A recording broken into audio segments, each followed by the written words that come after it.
निमेष जानी पहचानी आवाज़ सुनकर निमेष के कदम जहाँ थे तहाँ रुक गए। उसने पीछे घूमकर देखा तो हैरत से उसकी आंखें खुली की खुली रह गई। क्या हुआ निमेष, मुझे यहाँ देखकर हैरानी हो रही है?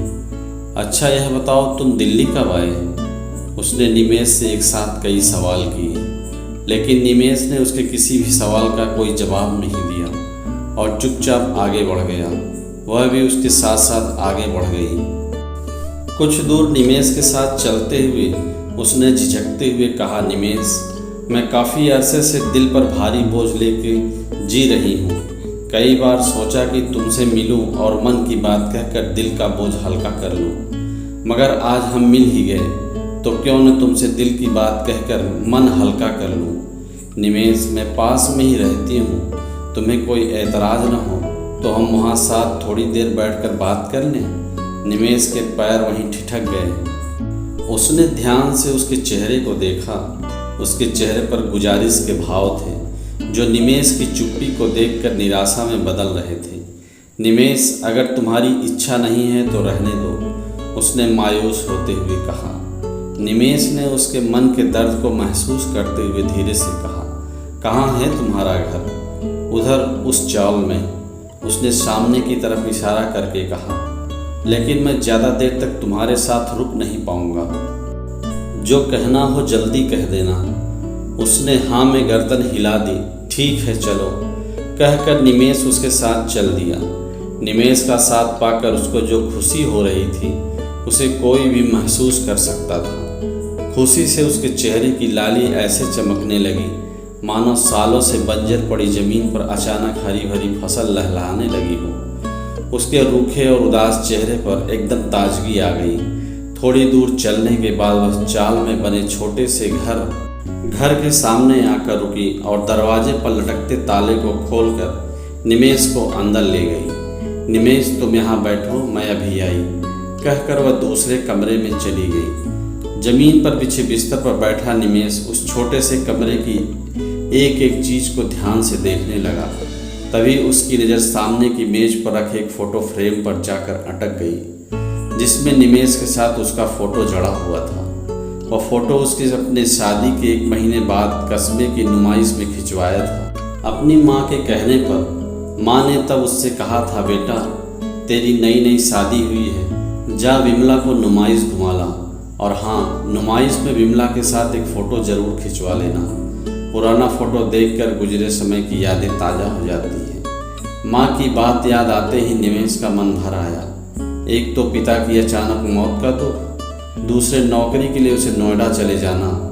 माँ को अंदर ही अंदर दीमक की तरह चाटने लगा था।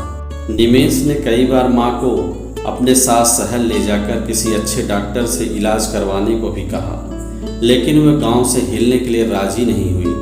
वह तो शुक्र हो पड़ोस में रहने वाली विमला का, जो माँ की देखभाल कर दिया करती थी। विमला कोई खास पढ़ी लिखी नहीं थी। गांव के ही स्कूल से उसने कक्षा 6 तक पढ़ाई की थी, पर थी बहुत समझदार। शायद इसलिए वह उसकी माँ के मन पे भा गई और उन्होंने उसे अपने घर की बहू बनाने का फैसला कर लिया था। मैंने सोच लिया है कि तेरी शादी मैं विमला से ही कराऊंगी, क्योंकि मुझे यकीन है कि वह तेरा घर अच्छी तरह संभाल लेगी। निमेष मन से अभी शादी के लिए तैयार नहीं हुआ था। उसकी इच्छा थी कि पहले वह अच्छा पैसा कमाने लगे, शहर में किराए के मकान को छोड़कर अपना मकान बना ले, कुछ पैसा इकट्ठा कर ले ताकि भविष्य में पैसे के लिए किसी का मुंह न ताकना पड़े। लेकिन माँ की खुशी के लिए उसे अपनी इच्छाओं का गला घोंट विमला से शादी करनी पड़ी। शादी के कुछ ही महीनों बाद अचानक निमेष की माँ की तबीयत बिगड़ गई। काफ़ी इलाज के बाद भी वो बच नहीं पाई। निमेष विमला को अपने साथ शहर ले आया। वहाँ विमला के रहन सहन, खान पान, बोलचाल और पहनने ओढ़ने के एकदम बदलाव आ गया। उसे देखकर लगता ही नहीं था कि वह गांव की एक अल्हड़ और सीधी सादी विमला है, जो कभी सजना संवरना भी नहीं जानती थी। विमला में आए इस बदलाव को देखकर निमेष को जितनी खुशी होती उतना ही दुख भी होता था, क्योंकि वह दूसरों की बराबरी करने लगी पड़ी थी। पड़ोस की कोई औरत 3000 की साड़ी खरीदती तो वह 4000 की साड़ी मांगती। किसी के घर में 11000 का फ्रिज आया तो 25,000 वाले फ्रिज की डिमांड करती। निमेश ने कई बार विमला को समझाया भी कि दूसरों की बराबरी न करके हमें अपनी हैसियत और आमदनी के मुताबिक ही सोचना चाहिए, लेकिन उसके ऊपर कोई असर नहीं हुआ, जिसका नतीजा यह निकला। एक दिन शाम को निमेश अपनी ड्यूटी से वापस आया तो वह घर के दरवाजे पर ताला लटका हुआ था। उसने सोचा कि विमला किसी काम से कहीं चली गई होगी, इसलिए वह बाहर खड़ा होकर उसका इंतज़ार करने लगा। इस बीच उसके कई बार विमला को फ़ोन भी मिलाया, लेकिन उसका फ़ोन बंद था। रात के तकरीब 12 बज चुके थे। तभी उसके दरवाजे के सामने एक चमचमाती कार आकर रुकी, जिसमें से विमला नीचे उतरी। उसके कदम लड़खड़ा रहे थे। उसके लड़खड़ाते कदमों को देखकर कार में बैठा शख्स बोला, कम्मो डार्लिंग, संभल कर। विमला उसकी ओर देखकर मुस्कुराई। वह शख्स भी मुस्कुराया और बोला, ओके कम्मो डार्लिंग, बाय। इसका इतना कहकर वहाँ से चला गया। यह देखकर निमेश हैरान रह गया। उसका दिल टूट गया। उसे विमला से नफरत हो गई। उसके जी में तो आया कि उसको अपने हाथों से गला घोंट दे, मगर विमला शराब के नशे में एकदम चूर थी कि उसे घर का ताला खोलना भी मुश्किल हो रहा था। निमेश ने उससे चाबी छीनी और दरवाज़ा खोलकर अंदर चला गया। विचारों की कश्ती में सवार सोफे पर बैठा निमेश खुद से सवाल कर रहा था और खुद ही उनसे जवाब दे रहा था। उसे खामोश देकर विमला ने कहा, निमेश, मुझसे यह नहीं पूछोगे मैं इतनी रात कहाँ से आ रही हूँ? मेरे कार में साथ में कौन था? मैंने शराब क्यों पी है?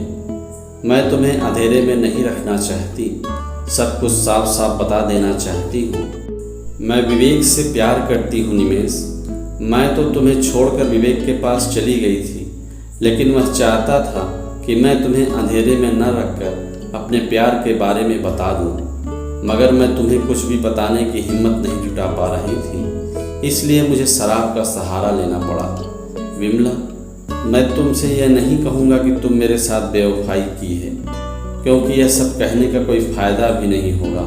हाँ, इतना ज़रूर कहूँगा कि विवेक जैसे पैसे वाले लोगों के पास दिल नहीं होता है, वे अपनी दौलत के बल पर तुम जैसी बेवकूफ़ और लालची औरतों के जिस्म से तो खेल सकते हैं, लेकिन उन्हें अपनी ज़िंदगी में शामिल नहीं कर सकते। विवेक उन लोगों में से नहीं है।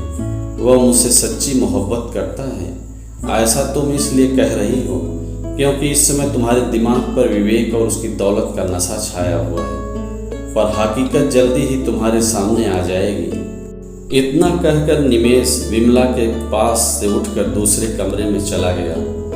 उसने सोचा कि जब विमला का नशा उतर जाएगा तो उसे अपनी भूल का एहसास जरूर होगा और कोई भी गलत कदम नहीं उठाएगी, लेकिन ऐसा नहीं हुआ। अगले दिन सुबह जब निमेश सोकर उठा तो विमला को दुल्हन की ड्रेस में देखकर चौंक गया।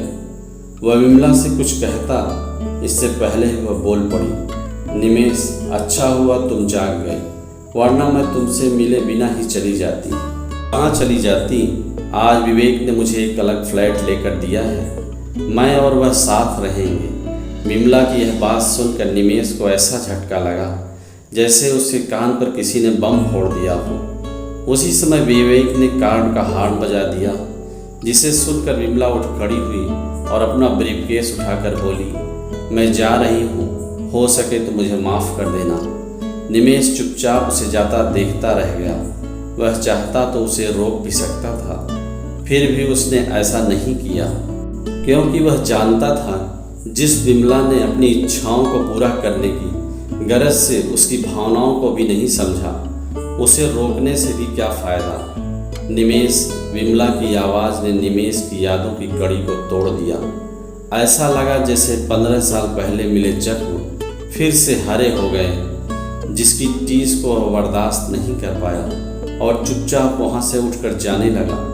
विमला ने मायूस होकर कहा, निमेश, जो जख्म मैंने तुम्हें दिए हैं, मैं उनकी दवा तो नहीं बन सकती, लेकिन इतना ज़रूर है कि बेवफाई का जो जहर मैंने तुम्हारी ज़िंदगी में घोला था, उसकी कड़वाहट से मेरा वजूद ज़रूर कसैला हो चुका है। तुमने ठीक ही कहा था निमेश, कि अमीरजादों के पास धन दौलत और ऐश करने की चीज़ें तो होती हैं, लेकिन प्यार करने वाला दिल नहीं होता।